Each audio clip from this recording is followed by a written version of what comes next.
Hello, नमस्कार, good evening. खुली बाहों, तहे दिल और प्यारी सी मुस्कान के साथ मैं मोहित यादव स्वागत करता हूँ हमारे अपने परिवार सक्सेस पॉइंट पे। कैसे हो भैया? कैसे हो? होपफुली आप बहुत अच्छे होंगे, अच्छे से आपकी स्टडी जारी रही होगी और बेहतरीन तरीके से आप अपनी सब्जेक्ट्स को प्रिपेयर करने में और साबित हो पा रहे होंगे। ठीक है, एक बार मैं चेक कर लूं कि वॉइस क्लियर है क्या। बिल्कुल, विजिबिलिटी और वॉइस दोनों क्लियर हैं। यहाँ से क्लियर हैं तो आपके पास भी क्लियरली पहुंचेंगी, तो कोई बड़ी दिक्कत नहीं आएगी। देखो, रिलेशंस का अपना चैप्टर चल रहा था, रिलेशंस का टॉपिक चल रहा था और उसमें अपन ने जेड और वाई के बीच में क्या रिलेशन है वो कंप्लीट कर लिया। आज के इस क्लास में अपन देखेंगे जेड और एच में क्या संबंध होता है, वाई और एच में क्या संबंध होता है, उन दोनों के बीच में जो संबंध है उनके बारे में जानेंगे और फिर अपन क्या हो गए आगे बढ़ेंगे। ठीक है, तो चलिएगा, हेडिंग अपनी है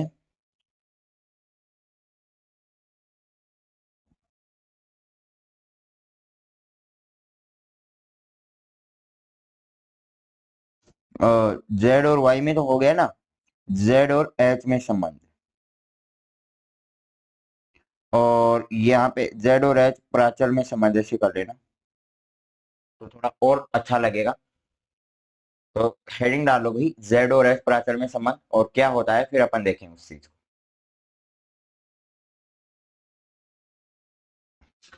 ठीक है, जेड और एच प्राचल में और संबंध क्या होगा फिर अपन देखते हैं। चलेगा, एक बार हेडिंग डाल ली, अभी नोटबुक पेन को आप साइड रख दो और सबसे पहले समझने पे ध्यान दो, बाद में अपन देखेंगे क्या होगा। ठीक है, चलेगा। सबसे पहली बात है, जेड प्राचल समीकरण क्या होता है।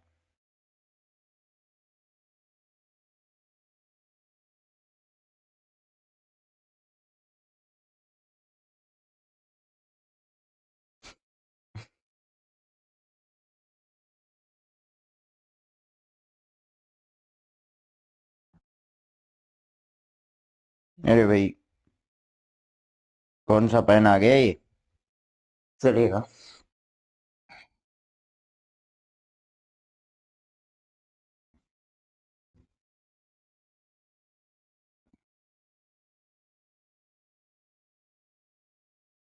सबसे पहले अपन देखें जेड प्राचल समीकरण क्या होगा। तो वो होता है V1 और V2, फिर आ जाएगा Z11, Z21, I1, Z12, 22, I2। इसको इक्वेशन फर्स्ट दे दो और इसको इक्वेशन नंबर सेकंड दे देंगे। ऐसे ही तो कैलकुलेट करते हैं ना मेरे भाई। अब देखो, फिर इसके बाद अपन देखेंगे Y प्राचल समीकरण।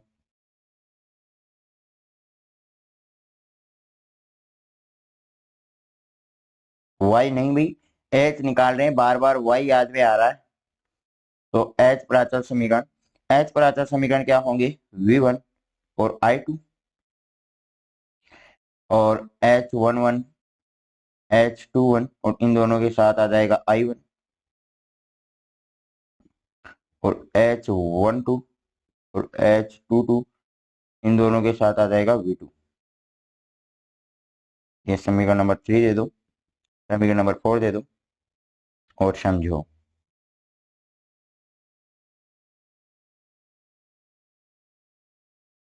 देखो भाई, समीकरण 3 और 4 आपने देख लिया। अब एक चीज आपको पता होगी, क्योंकि अपन को जेड और एच प्राचल में अपन को संबंध देखना है। इसका मतलब है कि जो 3 और 4 जो इक्वेशंस है, इससे अपन को V1 और V2 का वैल्यू कैलकुलेट करना है और वो किसके पदों में, I1 I2 के पदों में। और बाद में इक्वेशन फर्स्ट सेकंड से अपन क्या कर लेंगे, उसकी तुलना करा देंगे और अपना इक्वेशन क्या आ जाएगा, कंप्लीटली आ जाएगा। ऐसे ही तो करते हैं ना भाई, ऐसे ही करेंगे ना मेरे भाई। बिल्कुल अपन ऐसे ही करेंगे तो चलेगा। क्या करेंगे, देखिए समीकरण 4 की तरफ आप नजर दौड़ाओ, क्या डायरेक्टली अपन को V2 का वैल्यू प्राप्त हो रहा है क्या? अरे समीकरण 4 की तरफ देखोगे तो बिल्कुल H22 V2 इक्वल टू अपन को जो I2 माइनस H21 I1, जो कि I1 I2 के पदों में अपन को क्या हो जाएगी, इक्वेशन प्राप्त हो जाएगी। तो किसी को कैंसिल आउट करने की क्या नहीं पड़ी, नौबत ही नहीं पड़ी। तो चलो आगे बढ़े तो लिखो भाई समीकरण 4 से। देखो अपन क्या देखें, समीकरण 4 से देखें। समीकरण 4 से आप देखोगे तो H22V2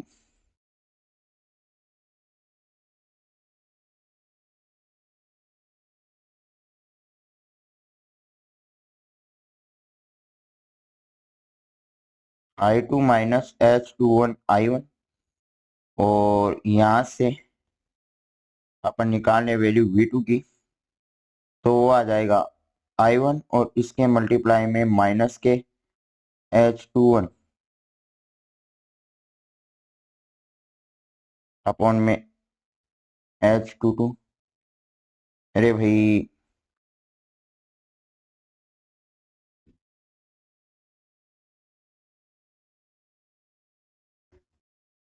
माइनस के H21 अपॉन में H22, और प्लस में क्या आएगा, I2 आएगा, और वो आएगा 1 अपॉन में H22।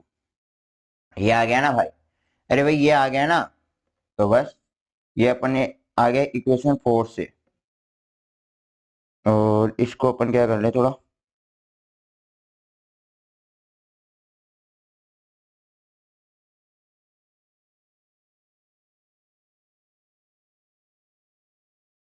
यहाँ पे शिफ्ट हो जाएगा क्या? चलो नहीं होगा तो कोई बात नहीं है, अपन यहाँ से इसको इक्वेशन नंबर दे दे 5। इक्वेशन नंबर क्या दे देंगे? 5। तो 5 इक्वेशन आ गई, वो तो डायरेक्टली V2 के पदों में आ गई।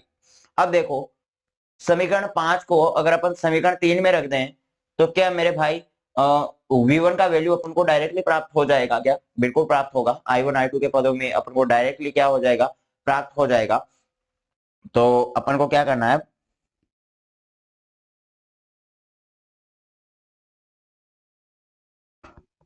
समीकरण 5 को रखना है समीकरण 3 में। समीकरण 5 का जो वैल्यू है वो अपन को समीकरण 3 में पुटअप कराना है। अब समीकरण 3 का वैल्यू क्या दिया गया है देखो भाई, तो अरे भाई समीकरण 3 दिया गया है V1 equal to H11I1 plus में H12V2। तो V1 इक्वल टू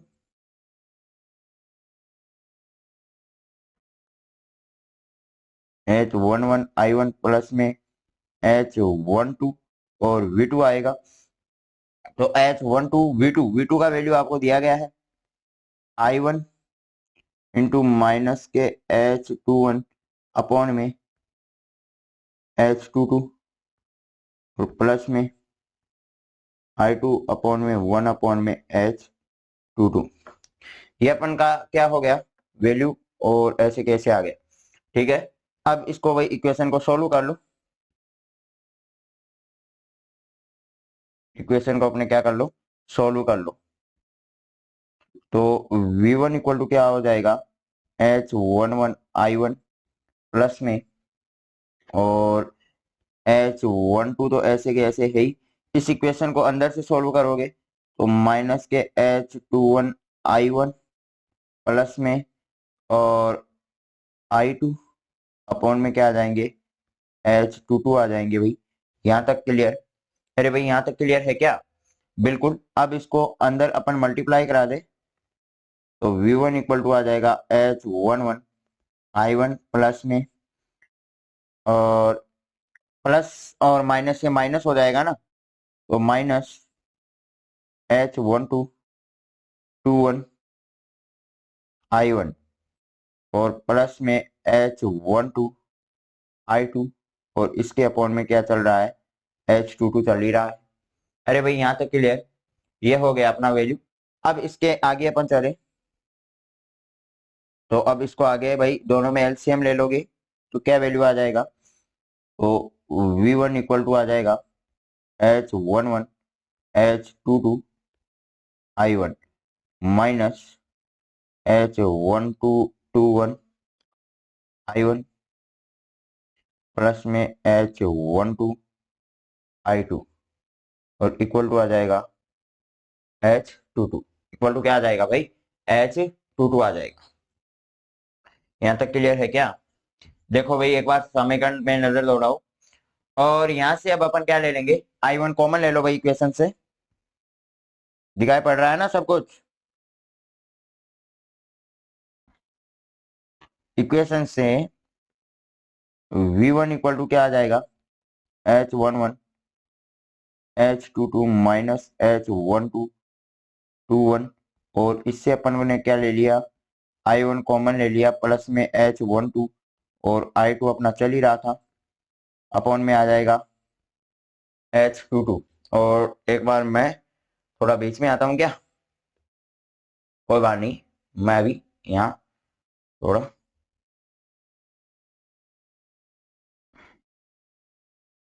ठीक है, अभी अभी कोई दिक्कत नहीं आएगी। अब सुनना ध्यान से, अब देखो H1122 माइनस 1221, इसको क्या लिख सकते हैं अपन, डेल H लिख सकते हैं, ये अपन ने देख रखा है।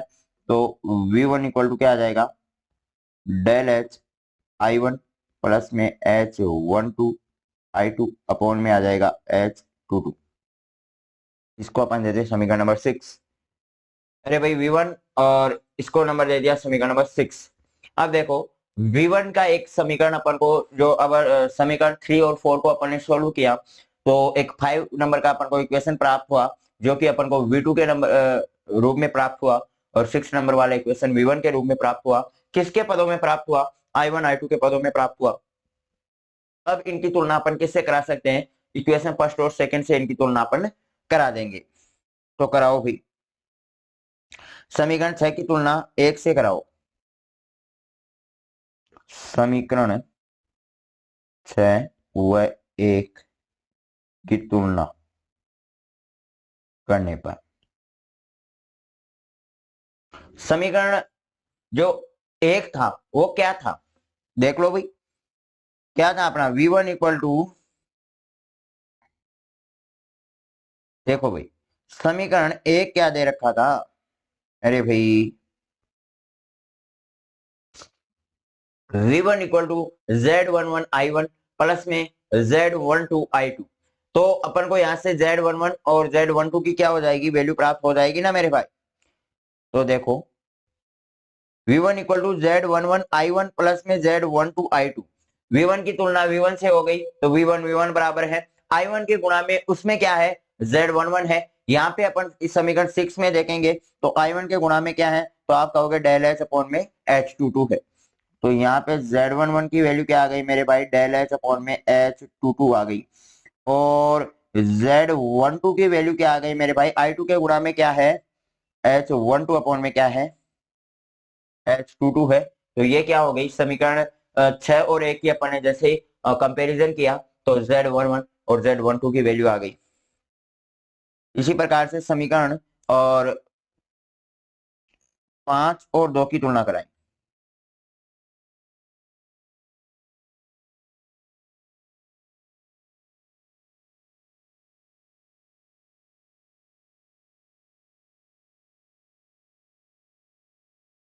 समीकरण 5 और 2 की तुलना अगर अपन कराएंगे, समीकरण 2 क्या दिया गया है, देखो भाई जेड प्राचल का सेकंड इक्वेशन अपना क्या है, समीकरण 2 ही है ना मेरे भाई। तो देखो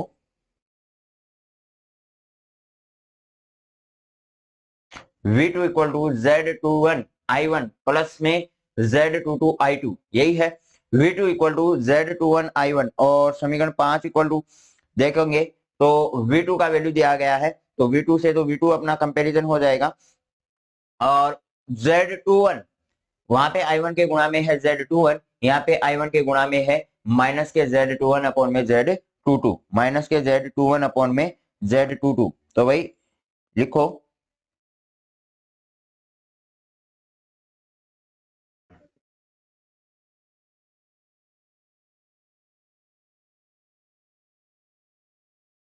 माइनस के H21 अपॉन में H22, यही है ना। और I2 के गुणा में क्या है भाई, इक्वेशन 5 में देखो,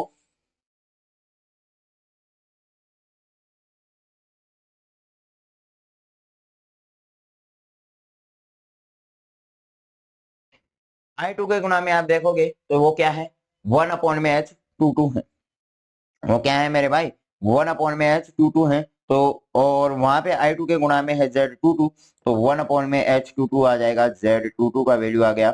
1/में H22 आ गया। चलेगा, अब अपन इसे सारणिक रूप में लिख लें।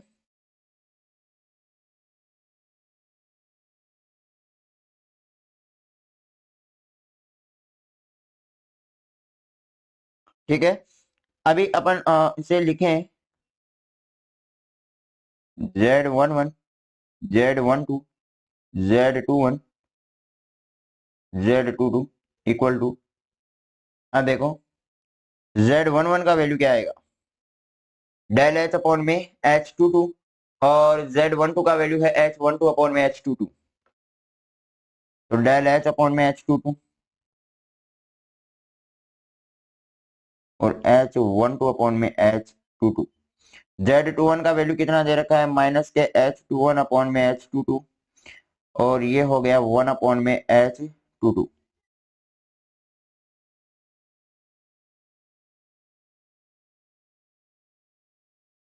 ठीक है, यहां तक क्लियर हो गया।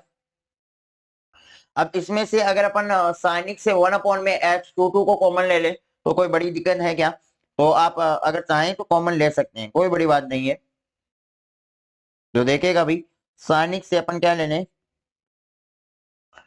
अपना Z11 Z12 Z21 और Z22 तो चल ही रहा है, और यहां से अपन कॉमन ले ले 1 अपॉन में H22,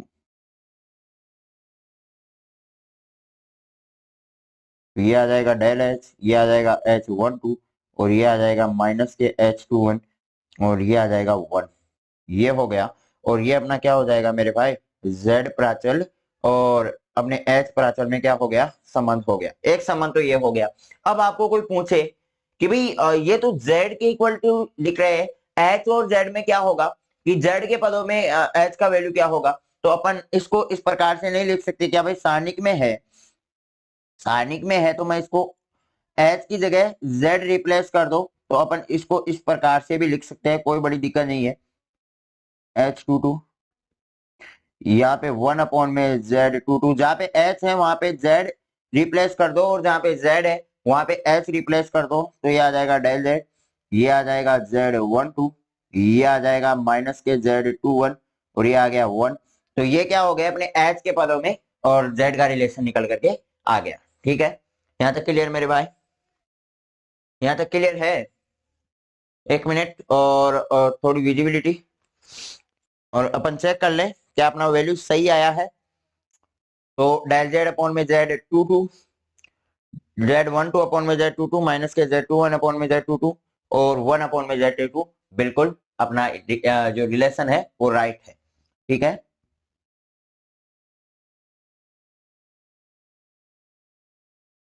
अभी और आप नोट डाउन कर लें इसको ऐसे के ऐसे, और आप नोट डाउन कर लेंगे भाई।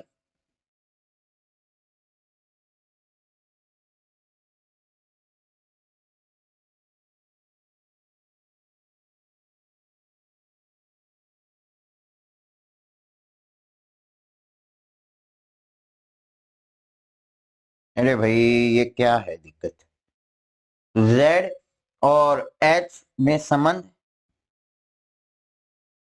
और ऐसे जैसे भाई चारों के चारों इक्वेशंस आप नोट डाउन कर लें।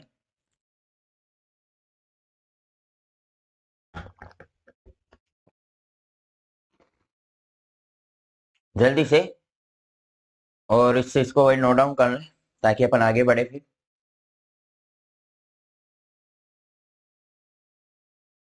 जेड और एच प्राचल में संबंध, और जेड और एच प्राचल में संबंध में भाई जेड प्राचल इक्वेशन आप लिख लें, एच प्राचल इक्वेशन आप लिख लें।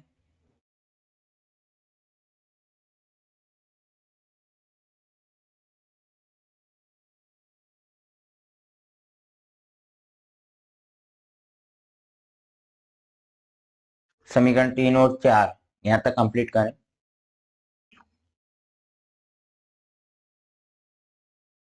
समीकरण 4 से फिर आपका वैल्यू आ जाएगा भाई,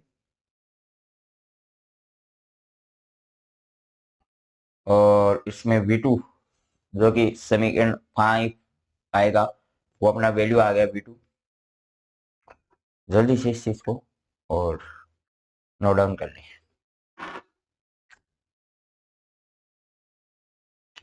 अब समीकरण 5 का वैल्यू और आप 3 में रखोगे तो क्या वैल्यू आ जाएगा भाई?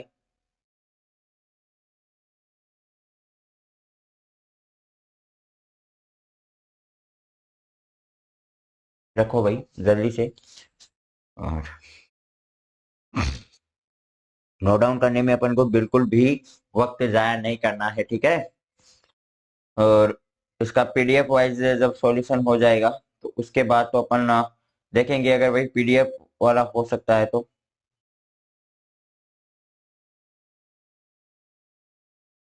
यहाँ तक जल्दी से नोट डाउन कर ले।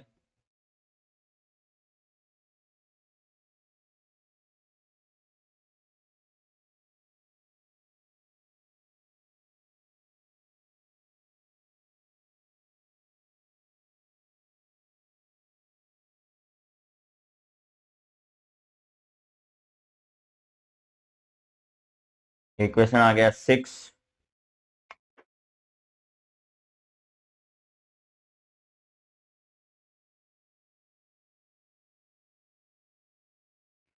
समीकरण 6 और 1 की अपन तुलना करा लेंगे तो ये अपने वैल्यू आ गई Z11 और Z12 की।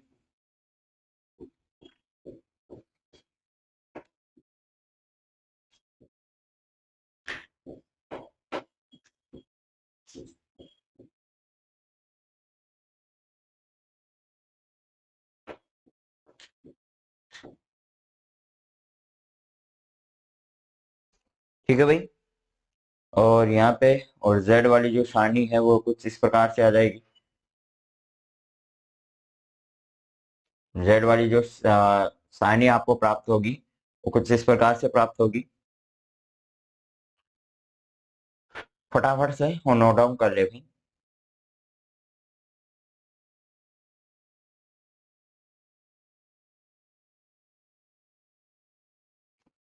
और अपन इसको H वाले पदों में रखें तो कुछ इस प्रकार से अपन उसको लिख लेंगे,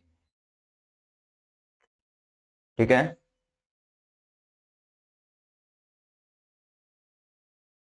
ठीक है भाई, बिल्कुल। अभी देखिएगा, अभी अपन अगले पेज के ऊपर बढ़े और अभी अपन बात करेंगे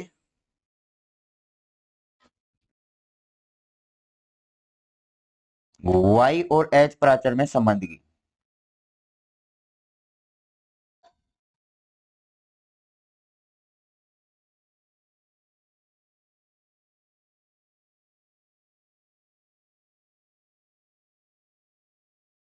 Y और H प्राचल में संबंध की तो भाई देखिएगा, कलर कलर कलर। तो Y प्राचल की बात करें तो I1 I2 के रूप में आएगा। Y11 V1 Y21 V1 और प्लस Y12 V2 और ये आ जाएगा Y22 V2। इक्वेशन फर्स्ट आ गया, इक्वेशन सेकंड आ जाएगा। और H प्राचल वाला समीकरण की बात करें तो वो आ जाएगा V1 और I2। H11 21 I1 प्लस में 12 22 V2। ये समीकरण नंबर 3 हो गया, ये समीकरण नंबर हो गया 4। ये अपने H प्राचल समीकरण आ गए। क्या करना है भाई, समीकरण 3 और 4 से अपन को I1 I2 के पदों में इक्वेशन निकालनी है I1 I2 की। भाई I1 I2 इक्वल टू क्या निकालना है, V1 V2 के पदों में इक्वेशन निकालनी है। समीकरण 4 की तरफ आप देखोगे मेरे भाई तो यहाँ से आपको वैल्यू किसकी प्राप्त होगी, V2 की, जो कि अपन को नहीं चाहिए। लेकिन समीकरण 3 से आप देखोगे तो क्या I1 की वैल्यू आपको डायरेक्टली प्राप्त हो सकती है V1 V2 के पदों में? बिल्कुल प्राप्त हो सकती है। तो अपन समीकरण 3 से V1 V2 के पदों में I1 की वैल्यू कैलकुलेट कर सकते हैं। तो देखो भाई समीकरण 3 से, अगर कलर अच्छे से दिखाई नहीं पड़ रहा तो मैं ब्लैक ले लेता हूं उसको।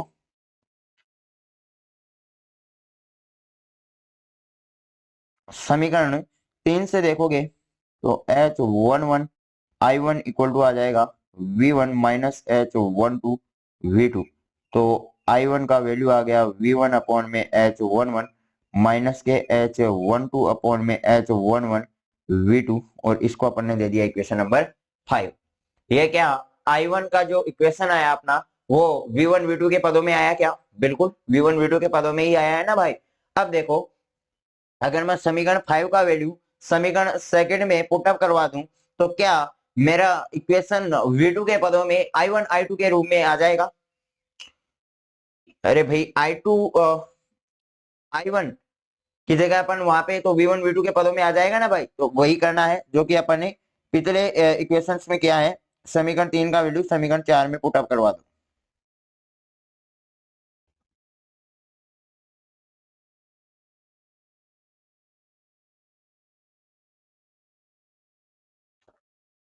और समीकरण 3 का वैल्यू यानी I1 के स्थान पे अपन को क्या कराना है V1 V2 का। तो I2 equal to H21 I1 यही ले रखा है।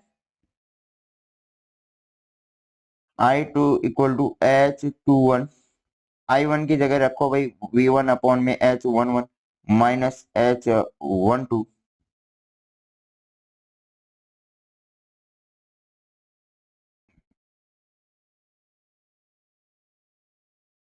H12 अपॉन में H11 और ये आ जाएगा V2 ये और ये आ गया I1 है ना।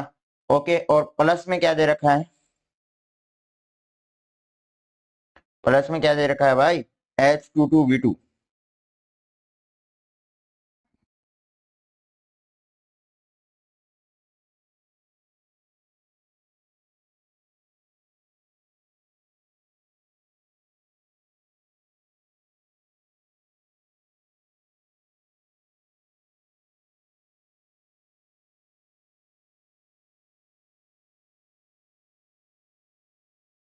प्लस में आ जाएगा H22।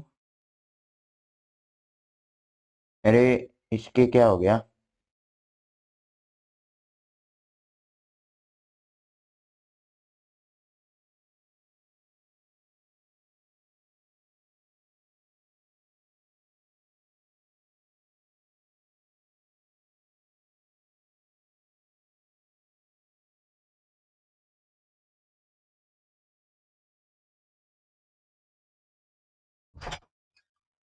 H22 V2।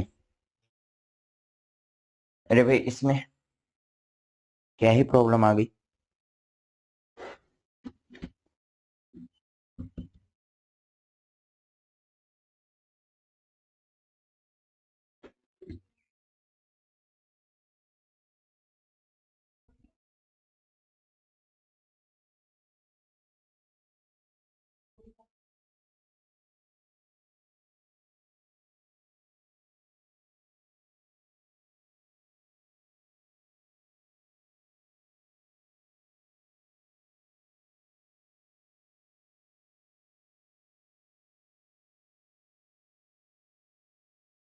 इसमें क्या हो रहा है यार?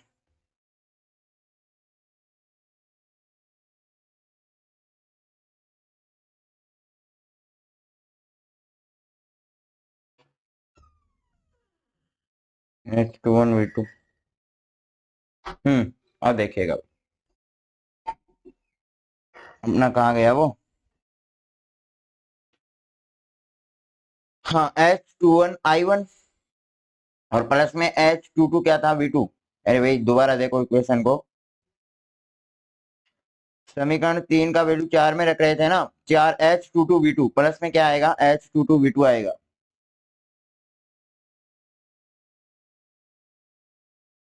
प्लस में आ गया अपना H22 V2। अब भाई इस इक्वेशन को अपन क्या कर लेंगे सोल्व कर लेंगे। तो करो भाई सोल्व। तो I2 इक्वल टू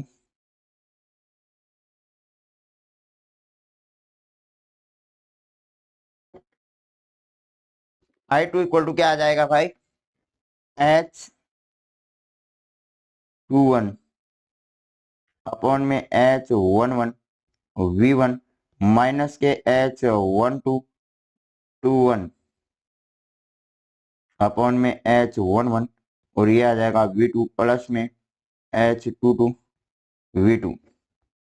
तो I2 इक्वल टू क्या आ जाएगा भाई, इन दोनों का अगर आप एलसीएम लोगे तो H21 V1 माइनस में H12 V2 अपॉन में आ गया H11 प्लस में आ गया H22 V2। यही आ गया क्या, प्लस में आ गया H22 V2। अब देखो भाई I2 का वैल्यू क्या आ जाएगा, H21 V1 minus H12 V2 plus में H11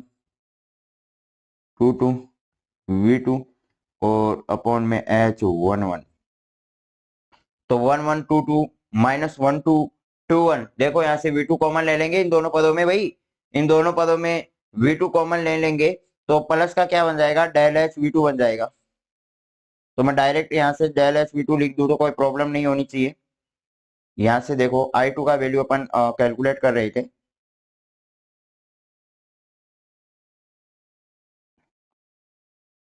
H21 V1 प्लस में डेल एच V2 अपॉन में आ जाएगा H11। तो ये समीकरण नंबर दे दो 6।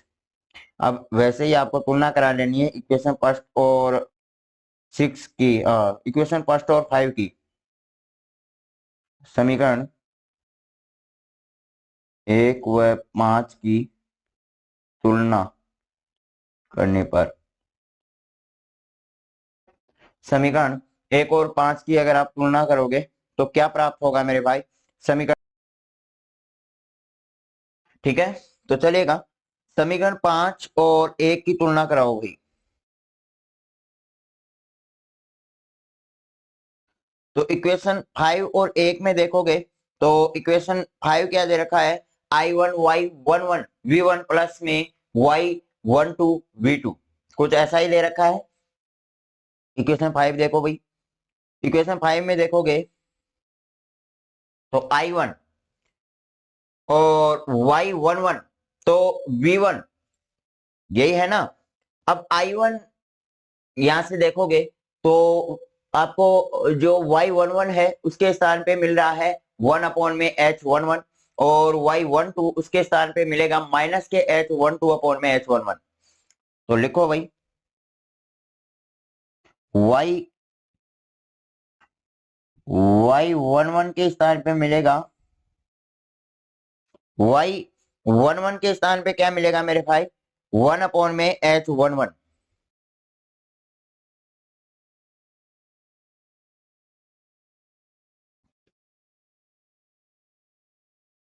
1 अपॉन में H11, और Y12 के स्थान पे क्या मिलेगा, Y12 के स्थान पे आप देखोगे माइनस के H12 अपॉन में H11, माइनस के H12 अपॉन में क्या मिलेगा, H11।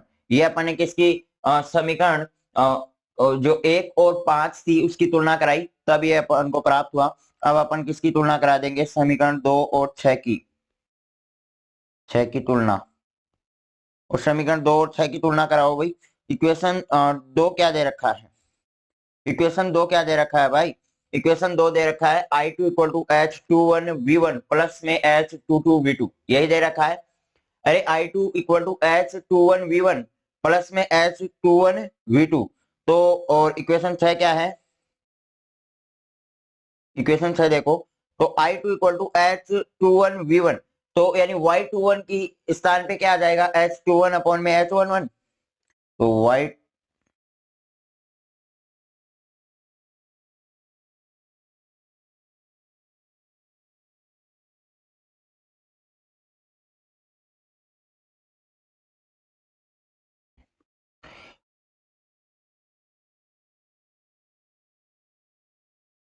Y21,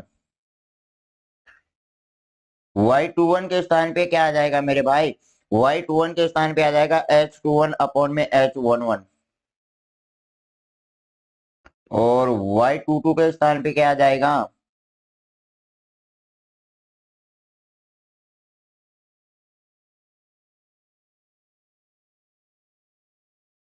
y22 के स्थान पे आप देखोगे तो डेल एच अपॉन में H11 आ जाएगा। डेल एच अपॉन में क्या आ जाएगा, H11 आ जाएगा।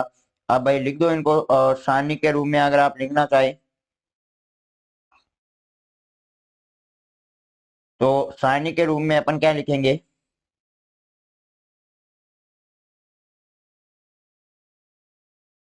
y11 y12 21 और 22।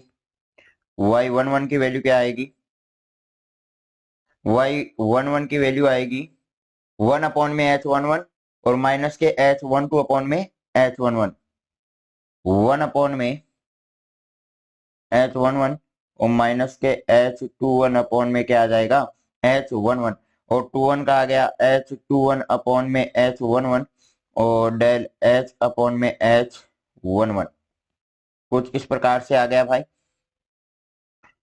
और अगर इसी चीज को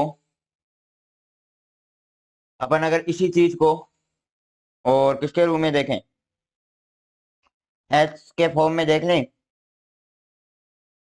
तो H11 H12 21 22 और मैं 1 अपॉन में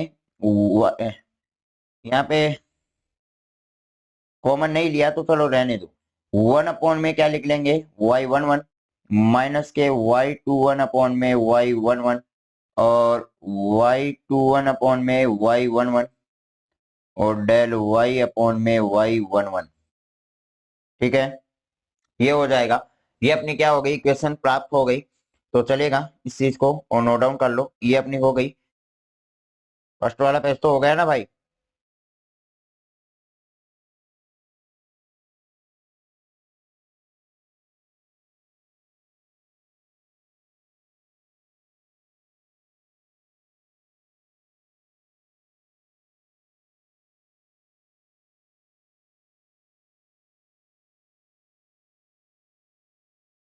लिख लो भाई, y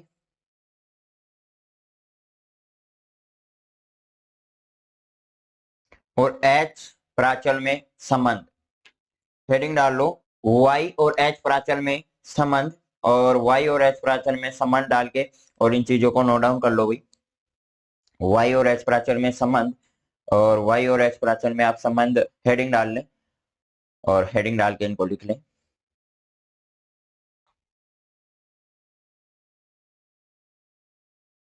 इनके सभी के इक्वेशंस आप नोट डाउन कर ले सभी को जल्दी से फटाक से और नोट डाउन कर ले इनको। तो यहां से फिर अपना क्या हो गया, जो तीनों प्राचलों में जो संबंध था, जो रिलेशन था, वो अपन ने कंप्लीटली और सोल्व कर लिया। अब देखो आने वाला लगभग 6 से 7 लेक्चर में और अपन सर्किट एनालिसिस के इस चैप्टर को कंप्लीट कर लेंगे उसके बाद में। और मुझे लगता है कि और देखिए सेमीकंडक्टर का है, थोड़ा बहुत है, या तो वो अपन स्टार्ट करेंगे और अगर उसके साथ साथ संभव हो सके तो अपन दूसरा यूनिट, उससे पहले एम्पलीफायर वाला यूनिट अपन देख लेंगे, थर्ड यूनिट, जो कि बहुत ही इंपॉर्टेंट है और मार्किंग की दृष्टि से भी बहुत इंपॉर्टेंट है।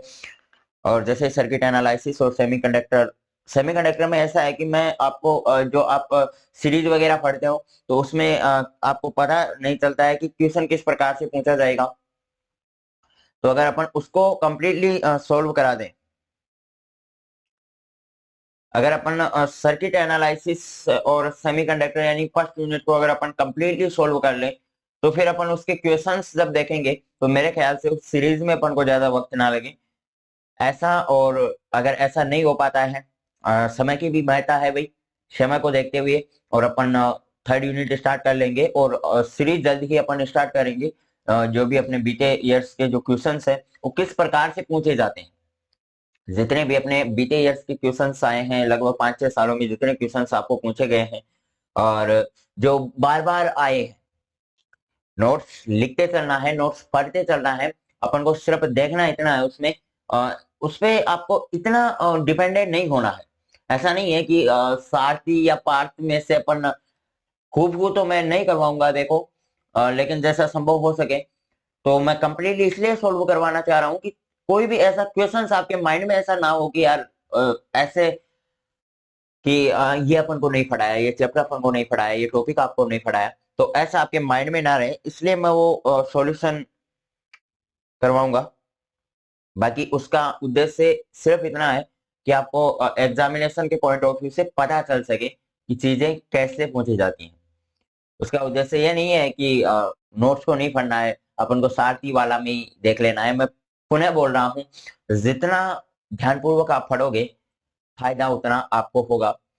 और अगर आप सारथी पे डिपेंडेड होगे, पार्थ पे डिपेंडेड होगे और कि भाई सर ने और सॉल्यूशन तो करवा ही रहा है, सॉल्यूशन तो करवा ही रहे हैं, तो फिर क्या ही फर्क है। तो ऐसे नहीं होगा, तो उसके ऊपर आपको डिपेंडेंट नहीं होना।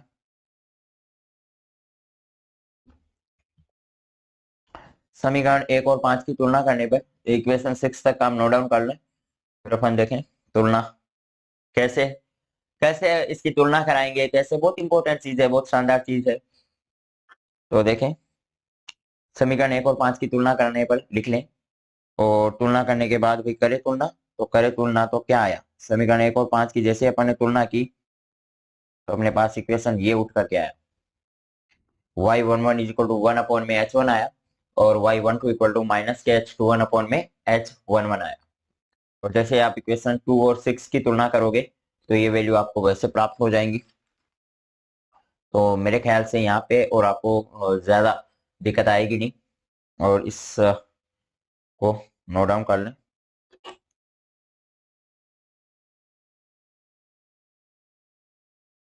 ठीक है, ये क्या y11 दे रखा है, ठीक है, कहीं आप v11 यहाँ पे लिख लें, ये y11 है नीचे, सभी के नीचे y11 है। अगर आप 1 अपॉन में y11 कॉमन भी लेकर के और सोल्व करना चाहिए, कोई दिक्कत नहीं, सॉरी। ठीक है, तो होपफुली आपने यहाँ तक नोट डाउन कर लिया होगा। मिलते हैं नेक्स्ट क्लास में।